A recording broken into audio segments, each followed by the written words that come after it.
If Trump hadn't attacked Venezuela, America's entire future would be in China's hands. Yeah, you heard that right. Right now, the USA dominates the tech industry. But if Trump didn't make this move, China would completely dominate the future. But everywhere, people are saying Trump did this for oil. No, this is not because of oil. Because oil is already a declining asset. So Trump isn't stupid enough to take such a massive risk for an outdated resource. So now you understand this isn't about oil. Then what does Trump actually want from Venezuela? Let me break it down for you. Actually, Venezuela has gold, natural gas, and other rare earths. But there's something else, the Andes region. This is where you'll find the world's largest deposits of silver, copper, and lithium. And the future that's coming? It's all about EVs, electronics, solar panels, and satellites. To build all of this, you need these metals way more than oil. According to World Bank data, Bolivia has 21% of the world's lithium reserves. Chile and Peru combined have over 40% of global copper reserves. Mexico produces 200 million ounces of silver annually. Here's the shocking part. China controls 60% of this region. How? Back in the 2010s, when Latin America needed money, America came with conditions. But China?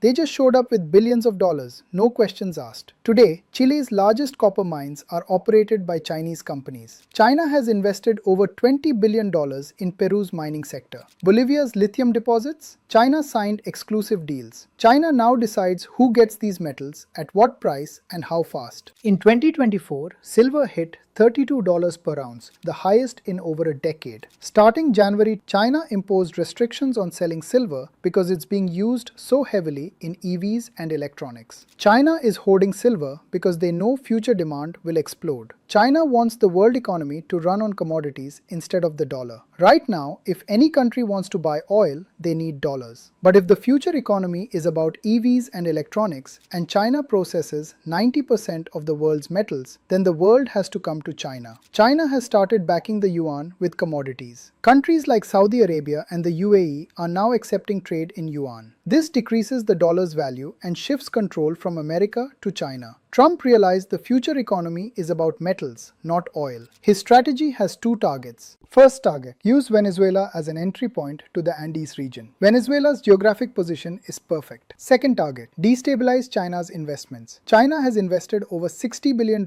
in Venezuela. If Venezuela becomes unstable, China's money goes down the drain. His real targets are Mexico, Bolivia, Peru, and Chile, where the critical metals are located. If these come under America's influence, China's entire supply chain strategy fails. How will China build EVs if they can't get lithium and copper? China's entire model is based on exports and cheap manufacturing. But to manufacture, you need raw materials from Latin America. If America controls the supply chain, here's what happens. First, China's manufacturing costs will skyrocket. Second, Chinese EVs won't be globally competitive. Third, China's Belt and Road Initiative will fail. Fourth, the yuan's global acceptance will stop. According to Bloomberg, if China gets cut off from Latin American metals, their GDP growth could drop by 2 to 3%. We're talking trillions in losses. This is the real war of the 21st century, without bullets. America's moves include offering Latin American countries alternative financing, sharing advanced mining technology, strengthening military partnerships, and making countries choose China or America. China's counter moves include debt diplomacy, giving loans countries can't repay, then taking control, processing monopoly because they have the technology and scale, and strategic reserves, hoarding metals to control prices. The next 5 to 10 years will decide whose century this will be. If Trump's plan succeeds, America becomes the center of the global economy again. The dollar's dominance continues. China slows down its global ambitions. If China maintains its grip,